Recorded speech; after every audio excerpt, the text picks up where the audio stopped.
90% लोग जो hair fall का ट्रीटमेंट शुरू करते हैं, इन जनरल उनका ट्रीटमेंट फेल हो जाता है, क्योंकि वो शैम्पू, ऑयल, देसी नुस्खों से ही अपने ट्रीटमेंट की शुरुआत करते हैं, मगर कभी ये नहीं देखते कि उनकी बॉडी के अंदर क्या चल रहा है जिसकी वजह से उनका ये हेयर फॉल हो रहा है। हेयर फॉल या हेयर लॉस एक सिम्टम है, ये अपने आप में एक डिजीज नहीं है। कुछ लोगों में डीएसटी की सेंसिटिविटी की वजह से हेयर फॉल होता है, male pattern hair loss genetic तरीके से होता है, कुछ में आयरन डेफिशिएंसी, कुछ में थायराइड हार्मोन की deficiency, chronic inflammation, vitamin B12 या विटामिन डी की डेफिशिएंसी की वजह से होता है। कारण के अनुसार सभी का ट्रीटमेंट अलग अलग होगा, सबका प्रोग्नोसिस अलग अलग होगा और सबकी टाइमलाइंस भी अलग अलग होंगी। मेल पैटर्न हेयर लॉस में भी कुछ रिसर्चेस ने ये दिखाया है कि फेरिटिन डेफिशिएंसी या विटामिन डी, विटामिन B12 और थायराइड, इन सभी की डेफिशिएंसीज को अगर प्रॉपर्ली ट्रीट किया जाए तो रिस्पांस और भी ज्यादा बेटर होता है। तो इस वीडियो में डिस्कस करते हैं वो 5 ब्लड टेस्ट जो आपके हेयर फॉल के ट्रीटमेंट को हेल्प कर सकते हैं, और साथ ही हमारा unique S4 hair treatment regrowth protocol जो ऑलमोस्ट 90 डेज में आपका हेयर फॉल काफी हद तक स्टॉप कर देता है।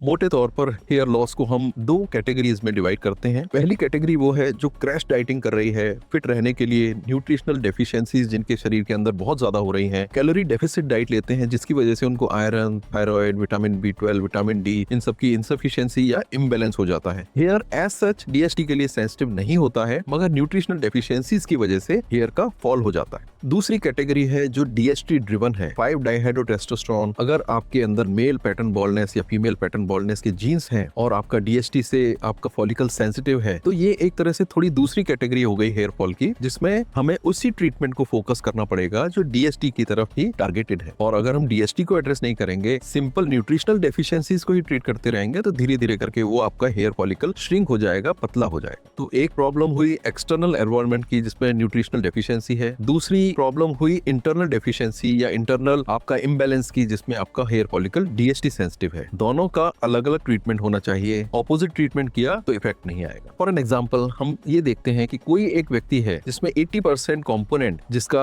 न्यूट्रिशनल डेफिशिएंसी की वजह से है, केवल 20% कंपोनेंट उनका डीएसटी सेंसिटिविटी की वजह से है। ऐसे में अगर हम न्यूट्रिशनल डेफिशिएंसी को प्राइमरीली टारगेट करेंगे तो 80% तक हेयर फॉल के रिडक्शन के चांसेस हैं। इस केस में डीएसटी ट्रीटमेंट जैसे फिनेस्ट्राइड और दूसरे मेडिसिन हैं, ये एक छोटा रोल प्ले करेंगे। अगर किसी का न्यूट्रिशनल डेफिशिएंसी वाला कंपोनेंट छोटा है, 20% है, और 80% डीएसटी वाला है, मेल पैटर्न बॉल्डनेस वाला है, तो उसको न्यूट्रिशनल डेफिशिएंसी अकेले के ऊपर अगर हम टारगेट करते रहें, साथ में शैम्पू, ऑयल, इस तरह की चीजें लेते रहें, तो हमारा डीएसटी वाला पार्ट मिस हो जाएगा और धीरे धीरे हेयर फॉलिकल पतले हो जाएंगे। तो उन केसेस में हमारे को फिनेस्ट्राइड, मिनॉक्सिल, इस तरह की चीजों की जरूरत पड़ेगी उसको ट्रीट करने की। तो अब कौन सी चीज फायदा करेगी और कौन सी चीज फायदा नहीं करेगी, ये जानना बड़ा इंपॉर्टेंट है और साथ ही साथ मुश्किल भी है। कई बार डॉक्टर्स भी एक ही ट्रीटमेंट सभी मरीजों को देते जाते हैं। हमने अपने 20 साल के एक्सपीरियंस में ये देखा कि हमारे को एग्जैक्ट कॉज और उसकी जो वेटेज है, परसेंटेज है, वो भी हमारे को जानना बहुत जरूरी है। इसीलिए हम लेकर के आए हैं रूटीनली, जिसके बारे में अभी मैं कुछ देर में ही बात करूंगा। तो रूटीनली क्या है? ये एक सिंपल 5 मिनट्स का क्विज है जिसको आप अगर सीरियसली और विद एब्सोल्यूट ऑनेस्टी अगर भरेंगे तो आपके 3 टॉप रीजंस आपको पता चलेंगे जिसकी वजह से आपके केस में हेयर लॉस हो रहा है, और साथ ही साथ एक personalised tailored hair fall treatment आपके लिए सजेस्ट होगा। तो ये जो रूटीनली है, इसका जो लिंक है वो हमारे डिस्क्रिप्शन में नीचे दिया हुआ। रूटीनली के ट्रीटमेंट प्रोटोकॉल्स को हमने 4 पार्ट्स में डिवाइड किया है, S1 से लेकर के S4 तक। S1 is to stop the hair fall. ये 3 महीने का एक पीरियड होता है। ये ऑलमोस्ट 95% से भी अधिक पेशेंट्स में डिसाइसिवली हेयर फॉल को स्टॉप करता है। तो this is a period of 3 months. Stage 2 है स्टेबलाइजेशन, द स्टेबलाइजेशन रूटीन, जहां पर आपकी हेयर साइकिल में जो शेडिंग और ग्रोइंग फेज है उसको बैलेंस किया जाता है। ये भी 4 से 6 मंथ तक 3 महीने के लिए होता है। स्टेज 3 जो 7th, 8th और 9th इन 3 महीनों के लिए है, उसमें हेयर्स की जो आपके गेन हुआ है उसको स्ट्रेंथन किया जाता है, जिससे कि आपका हेयर है वो थिक हो जाए और आपका जो हेयर वॉल्यूम है वो बढ़ जाए। हेयर वॉल्यूम का फॉर्मूला तो आप सबको शायद पता ही होगा, जो हमने डिस्कस किया है अपने कई वीडियोस में। अगर आपका रेडियस डबल होता है तो आपका हेयर वॉल्यूम 4 टाइम्स बढ़ जाता है। ये स्टेज 1 to 3 जो 1st से 9th मंथ तक है, ये आपके हेयर फॉल ट्रीटमेंट को कंट्रोल करने में, स्टेबलाइज करने में और स्ट्रेंथन करने में सहायक होता है। उसके बाद क्या, stage 4 is equally important, but ये बहुत ही लो कॉस्ट का एक मेंटेनेंस फेज होता है, जिसमें हम जो भी हमारे गेन हमको हुए हैं उनको हम सस्टेन करते हैं for ever, depending on how you are able to follow the routine which we are prescribing for you. So the last stage which is a sustaining phase, जिसमें हम सारे गेन्स को सस्टेन करते हैं। कॉस्ट आपकी लगभग नॉर्मल कॉस्ट से 1/3 हो जाती है, या ये मानिए कि एक पिज्जा के कॉस्ट के बराबर हो जाती है। अगर आप भी अपना हेयर फॉल 90 डेज में स्टॉप करना चाहते हैं तो कमेंट सेक्शन में रूटीनली लिखिए ROOTINLY। आपके कमेंट के साथ ही हम आपको हमारा जो रूटीनली का जो क्विज सेक्शन है, ट्रीटमेंट प्रोटोकॉल है, उसका लिंक आपके साथ कमेंट बॉक्स में ही शेयर करेंगे। दोस्तों, मेरा नाम डॉक्टर सत्या सारस्वत है। मैं 2006 से हेयर फॉल, हेयर लॉस और हेयर ट्रांसप्लांट की प्रैक्टिस में हूँ, और मैं American board of hair restoration surgery का एक डिप्लोमेट भी हूँ, साथ ही फेलो ऑफ ISHRS भी हूँ, और गोल्ड मेडलिस्ट प्लास्टिक और कॉस्मेटिक सर्जन भी हूँ। आइए अब फर्स्ट टेस्ट की बात करते हैं, जो कि है सीरम फेरिटिन, जो most of the people miss out. Generally मैं देखता हूँ मेरे पास 25-30 पेज की एक रिपोर्ट लेकर के पेशेंट्स आते हैं कि हमने होल बॉडी चेकअप करा लिया है। दोस्तों, आपको होल बॉडी चेकअप की जरूरत नहीं है, आपको ये टेस्ट सबसे इंपॉर्टेंट है जो मैं आपको बता रहा हूँ। Serum ferritin is the number 1 and the most important test which you should get done. हमारे ब्लड के अंदर हीमोग्लोबिन है जो ऑक्सीजन को कैरी करता है, और फेरिटिन अपने अंदर आयरन को स्टोर करता है, mainly in the hair follicles cells के माइटोकॉन्ड्रिया में और लिवर के अंदर। आपका हीमोग्लोबिन नॉर्मल हो सकता है और फेरिटिन आपका कम हो सकता है, ये एक कॉम्बिनेशन है जो एक पॉसिबिलिटी है। कई बार हमारे जो वेजिटेरियन फूड या जंक फूड की वजह से हम लोगों को ये प्रॉब्लम ज्यादा देखने में आती है। फेरिटिन की हेयर को जरूरत क्यों है? हमारे जो हेयर फॉलिकल है, specially in the growing phase, it is like a small factory which is working continuously, और उसको बहुत सारी एनर्जी की जरूरत होती है, क्योंकि रैपिडली सेल्स बन रहे हैं, प्रोटीन का सिंथेसिस हो रहा है, कोलेजन का फॉर्मेशन हो रहा है, इस सब के लिए बहुत एनर्जी की जरूरत है। और अगर आपका फेरिटिन लो है तो आपका फॉलिकल का आयरन कम हो जाएगा, जिसकी वजह से ये पूरा ग्रोथ का जो फेज है वो डल हो सकता है, और आपका हेयर ग्रोइंग से स्लीपिंग या शेडिंग फेज में जल्दी जा सकता है। ग्रोइंग फेज में हेयर फॉलिकल को 5 to 10x एनर्जी की जरूरत होती है। आयरन का शॉर्टेज हुआ, आपकी ग्रोइंग फेज शॉर्ट हुआ, और आपका हेयर फॉलिकल क्रैश कर गया, शेडिंग फेज में चला गया। ये एक साइंटिफिक फैक्ट है। तो नॉर्मल फेरिटिन की range 24 to 336 nanogram per millilitre होती है। बहुत वाइड रेंज है, मगर अगर आपकी फेरिटिन लेवल्स 30 या 35 आ रहे हैं तो खुश होने की जरूरत नहीं है, क्योंकि हेयर्स के लिए 70 या उससे अधिक की वैल्यू बहुत इंपॉर्टेंट है। कम वैल्यू होने में iron being a very important material, body उसको उन ऑर्गन्स की तरफ डाइवर्ट करती है which are very very essential for us to act and to survive. अगर आपका ferritin level 30 nanogram per millilitre से कम है तो तुरंत आप डॉक्टर की सलाह के अनुसार फेरस बिसग्लाइसिनेट शुरू करें, almost 25 to 30 milligram per day, along with vitamin C. ये बहुत इंपॉर्टेंट चीज है, विटामिन सी के साथ इसको लीजिए। ये आपको फोर्टिफाइड सीरियल्स, दाल विद लेमन, नींबू के साथ दाल खाएं, इस तरह की चीजों में आपको ये बहुत आसानी से उपलब्ध हो सकता है। फिर भी अगर 30 या उसके आसपास आपकी वैल्यू है और आप इसको लेते हैं, ट्रीटमेंट लेते हैं, तो भी लगभग 3 से 4 महीने आपको लगेंगे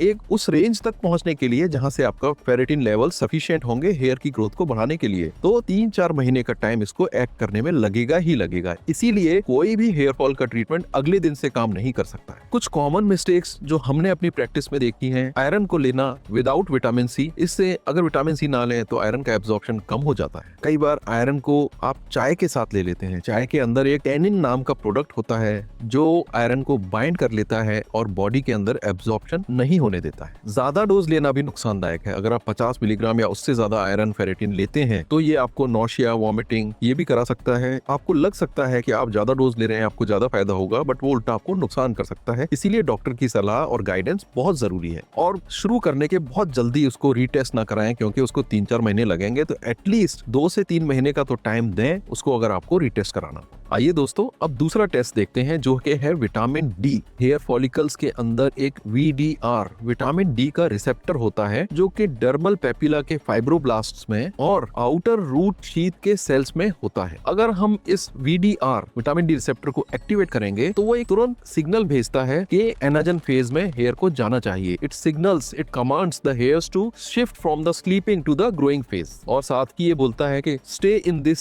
stage of growth phase for as long as possible, लंबा कर देता है। एक तो आपका स्लीपिंग से ग्रोइंग फेज की तरफ लेके जा रहा है, साथ ही उस फेज को आपका एक उसका लेंथ भी बढ़ा देता है। एनाजन जो कि ग्रोइंग फेज है, उसकी जो लेंथ है ह्यूमन बींग्स में वो 2 से 6 साल तक हो सकती है। जस्ट इमेजिन आपका एक हेयर फॉलिकल जो 2 साल में ही झड़ने वाला था, अगर वो 4, 5 या 6 साल तक ग्रोइंग फेज में रहेगा तो आपका baldness, even if you have some other factors contributing, वो कितना लंबे समय तक आपके उस पे रहेगा और आपकी ग्रेड ऑफ बॉल्डनेस को बढ़ने से रोक सकता है। और अगर आपको विटामिन डी की डेफिशिएंसी है तो कोई एक्टिवेशन का ऐसा सिग्नल नहीं मिलेगा और आपका हेयर फॉलिकल बहुत लंबे समय तक टीलोजन फेज में या रेस्टिंग फेज में रह सकता है। विटामिन डी की जो डेफिशिएंसी है वो एक तरह से एपिडेमिक का रूप ले चुकी है, क्योंकि most of the people are not getting sunlight, और कई बार तो सनलाइट ले भी रहे हैं तो भी उनके अंदर विटामिन डी की डेफिशिएंसी देखने में आती है। ऐसा क्यों? एक तो पॉल्यूशन है जिसकी वजह से अल्ट्रावायलेट रेज की स्कैटरिंग हो जाती है और आपकी बॉडी में उसका एब्जॉर्प्शन कम हो पाता है, जिससे कि विटामिन डी बन सके। मोस्टली हम लोग जो भी अर्बन पॉपुलेशन है वो एसीज में बैठ के अपने ऑफिसेज में वर्क करते रहते हैं। कई बार हम लोग थिक लेयर ऑफ सनस्क्रीन लगाते हैं जिससे कि हमको सन का जो हार्मफुल चीजें हैं वो हमारी बॉडी को अफेक्ट ना करें, और कई बार हमारी डाइट सफिशिएंट नहीं होती क्योंकि आजकल जंक फूड का चलन काफी ज्यादा हो गया। इसकी जो रेंज है जो हमारे हेयर की हेल्थ के लिए विटामिन डी की वैल्यूज आपके ब्लड टेस्ट में 40 to 50 नैनोग्राम पर ml होनी चाहिए। ये एक ऑप्टिमल वैल्यू है। अगर ये वैल्यू 20 से कम है तो आपको एक सीवियर विटामिन डी डेफिशिएंसी हो सकती है। कुछ ही दिन पहले एक पेशेंट हमारे पास आए थे जिनकी वैल्यू 7 या 8 नैनोग्राम थी। बहुत ही पुअर डोज है और आपके हेयर्स को बिना किसी कारण के और किसी कॉन्ट्रीब्यूटरी फैक्टर के, अकेला यही फैक्टर आपके हेयर्स को काफी ज्यादा हेयर फॉल करा सकता है। पिछले कई सालों से मैं अपने सारे पेशेंट्स को विटामिन डी अपनी तरफ से वैसे ही प्रिस्क्राइब करता हूं क्योंकि बहुत लो कॉस्ट है, हफ्ते में एक बार लेना है, च्यूएबल है और easy to consume kind of tablet है। तो टेस्ट में आपको 25 OH विटामिन डी कराना है। केवल विटामिन डी ना कराएं क्योंकि ये 1,25 विटामिन डी भी हो सकता है। 125 vitamin D is the active form, मगर जो 25 OH विटामिन डी है ये आपके बॉडी के अंदर का स्टोर दर्शाता है। How much vitamin D is stored inside our body, which is much more important than the active level which is circulating in our blood. और इन जनरल सारे ही लैब्स 25 OH विटामिन डी को ही test करके देते हैं, ना कि 125 विटामिन डी को। बट स्टिल अच्छा है जब आप टेस्ट करा रहे हैं चाहते हैं तो you can specifically ask for 25 OH vitamin D. Correct कैसे करना है? बेटर है कि डॉक्टर की सलाह लें। और विटामिन डी की जो टैबलेट्स आती हैं इसकी dose 60,000 international units per week भी होती है और कई बार ये डेली डोज में भी लिया जा सकता है, जैसा कि कई सारे आजकल कॉम्बिनेशन ट्रीटमेंट्स हैं उसमें 2 to 3,000 इंटरनेशनल यूनिट्स के भी कुछ टैबलेट्स आते हैं, तो ये कई तरह से लिया जा सकता है। बट ये ध्यान रखें कि आप विटामिन D3 ले रहे हैं ना कि विटामिन D2। विटामिन D3 और K2 मेनाक्विनोन का कॉम्बिनेशन और भी बेटर है क्योंकि K2 जो है वो आपकी आर्टरी के अंदर कैल्सिफिकेशन होने से रोकता है, जो कि higher level of vitamin D3 की वजह से हो सकता है और आपकी आर्टरीज को खराब कर सकता है। इंडिया के जो मोस्ट ऑफ द अच्छे brands, good brands, they provide fortified milk with vitamin D3। तो क्योंकि vitamin D3 is a fat soluble vitamin, तो अगर आपको ये मिल्क में मिल रहा है, उसके पैकेजिंग में आपको दिख सकता है, तो वो आप लेंगे तो और भी बेटर है। और हफ्ते में करीब 3 से 4 बार 15 से 30 मिनट के लिए ट्राई करें कि आपको सन का एक्सपोजर हो। ये एक बहुत अच्छा तरीका है नेचर के करीब रहने का, और उस समय पर लें जब पॉल्यूशन लेवल्स थोड़े से कम होते हैं, rather than doing it in afternoon और evening when the pollution levels are high. आप इसको अर्ली अराउंड 7 o'clock 8 o'clock भी ले सकते हैं। आप आज से अगर विटामिन डी लेना शुरू करेंगे तो इसका भी इफेक्ट आने में 2 से 3 महीने लग सकते हैं। थर्ड टेस्ट, इसको मैं बहुत शॉर्ट में आपको बताऊंगा, ये है CBC, कंप्लीट ब्लड काउंट, जिसमें आपका haemoglobin, WBC, TLC counts, platelet counts, इस तरह की बहुत सारी चीजें, एक जनरल इंफॉर्मेशन आपकी बॉडी की हेल्थ के बारे में पता चलती है। अगर आपका हीमोग्लोबिन लेवल लो है तो ऑब्वियसली फेरेटिन लेवल भी कहीं ना कहीं कम ही होगा। इसकी वजह से आपके फॉलिकल्स के ऊपर काफी स्टार्वेशन का इफेक्ट आ सकता है और वो शेडिंग फेज की तरफ जा रहे हो, ये हो सकता है। CBC में हीमोग्लोबिन होता है जिसकी नॉर्मल वैल्यू लगभग 13.5 to 17.5 ग्राम्स पर DL होती है। लो हीमोग्लोबिन मींस आयरन रिजर्व कम है और ये आपके हेयर फॉलिकल को नुकसान पहुंचा सकता है। सेकंड चीज जो आपको CBC में मिलती है वो RBCs हैं। RBC कम मतलब haemoglobin come, oxygen carrying capacity of the blood is on the lower side. Third चीज है हेमाटोक्रिट। हेमाटोक्रिट वैल्यू इसलिए इंपॉर्टेंट है क्योंकि ये आपके ब्लड की ऑक्सीजन कैरिंग पावर को दर्शाती है। नॉर्मली इसकी वैल्यू 40 से 54% तक होती है। एक पेशेंट हमारे यहाँ हेयर ट्रांसप्लांट कराने के लिए आए, उनका हेमाटोक्रिट 27 या 28 निकला। हमें बीटा थैलेसीमिया का सस्पेक्ट हुआ। बीटा थैलेसीमिया में generally results are not that very good. तो हमने इसको फिर एक दूसरा टेस्ट होता है HB इलेक्ट्रोफोरेसिस, उसके द्वारा फिर कंफर्म किया। इससे क्या है, हमारा जो पेशेंट के साथ में कम्युनिकेशन था उनकी प्रॉब्लम के अनुसार ये काफी ओपन हुआ। हमने बोला कि हेमाटोक्रिट कम होने से आपके रिजल्ट्स थोड़े से अफेक्ट हो सकते हैं, he was okay for that and he was happy कि हमने उसकी एक ऐसी डायग्नोसिस बनाई जो उसको पहले से पता नहीं थी, जो कि एक माइनर सी डायग्नोसिस थी। हर चीज जो इसमें देखते हैं वो है व्हाइट ब्लड सेल काउंट। ये लगभग 4 to 11,000 WBCs per microlitre of our blood is normal. बहुत हाई है तो आपके शरीर में इन्फ्लेमेशन या इन्फेक्शन के चांसेस हैं, और अगर ऐसे में आपका ट्रीटमेंट किया जाए तो इन्फेक्शन या इन्फ्लेमेशन की वजह से वो सक्सेसफुल ना हो, ये भी हो सकता है। तो हमें इसको ट्रीट करना चाहिए before actually starting your hair fall treatment. चौथी चीज जो CBC में देखते हैं वो है प्लेटलेट काउंट। ये 1.5 to 4.5 लाख प्लेटलेट्स पर माइक्रोलीटर एक नॉर्मल रेंज है। नॉर्मल रेंज है तो सब कुछ अच्छा है। अगर प्लेटलेट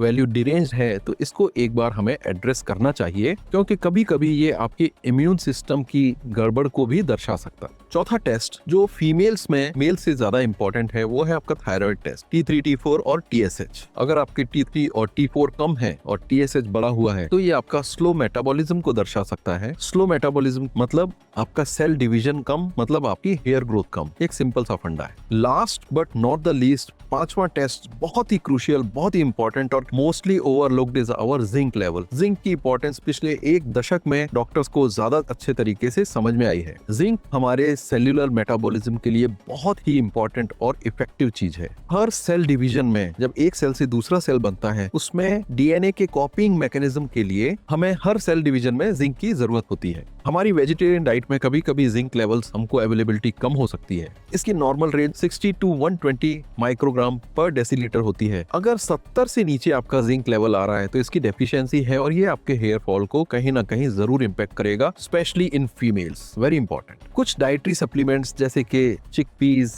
पंपकिन सीड्स, वॉलनट्स, इन सब में जिंक की बहुत मात्रा पाई जाती है। इसके टैबलेट सेपरेटली या इन कॉम्बिनेशन भी मिलते हैं और इसकी requirement 25 to 30 milligram per day की होती है। आप आज से अगर जिंक शुरू करेंगे तो करीब 1.5 से 2 महीना आपके जिंक लेवल को नॉर्मल आने में लग जाएगा। इतनी डिटेल ब्लड टेस्ट की जानकारी के बाद अब दोबारा से मैं एक छोटा सा रिकैप आपको रूटीनली के बारे में देना चाहता हूं, जो हम आपके लिए अपने लास्ट 20 इयर्स के एक्सपीरियंस के हिसाब से एक निचोड़ निकाल करके लेके आए हैं, which has multiple possible reasons for your hair loss. उसके मल्टीपल आंसर्स के कॉम्बिनेशंस के ऊपर आपके रीजंस और आपके ट्रीटमेंट डिपेंड करेंगे। ये इसके प्रोटोकॉल्स आपको दोबारा से मैं स्क्रीन पर दिखाना चाहता हूं, बिकॉज गोइंग फॉरवर्ड हम इसके ऊपर और भी कई सारे डिटेल वीडियोस आपके लिए लेकर के आएंगे। इसका लिंक आपको डिस्क्रिप्शन में भी मिलेगा, और अगर किसी हेयर फॉल के पेशेंट के साथ आप इसे शेयर करना चाहें तो वो लिंक भी आप उनके साथ शेयर कर सकते हैं। अगर आप ये जानना चाहते हैं कि रोजमेरी ऑयल हेयर लॉस में कैसे हेल्प करता है तो लेफ्ट साइड में दिए हुए लिंक को क्लिक करें, और stage by stage male pattern baldness की रियलिटी के बारे में और ज्यादा जानना चाहते हैं तो आप राइट साइड में दिए हुए लिंक को क्लिक करें।